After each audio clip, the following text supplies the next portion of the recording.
গরম পড়ে গেছে ঠিকই, কিন্তু আমাদের মজা করা কমেনি। হাতের কাছে স্কুটি পেলেই আমাদের ইচ্ছা করে ঘুরে বেড়াই।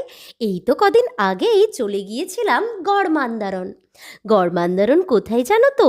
তোমরা যারা কামারপুকুর বেড়াতে আসো, কামারপুকুর থেকে ঘাটার লাইনে মিনিট 10 গেলেই পৌঁছে যাবে গড়মান্দারণে। খুব সুন্দর গাছপালায় ঘেরা বেশ বড় সড়ো একটা জায়গা।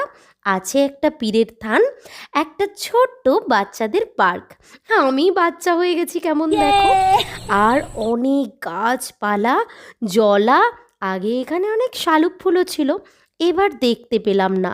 ফ্যামিলি হোক বা ফ্রেন্ডস, বিকেল কাটবে খুবই ভালো। শীতকালে এখানে তো লোকজন পিকনিক করতেও আসে।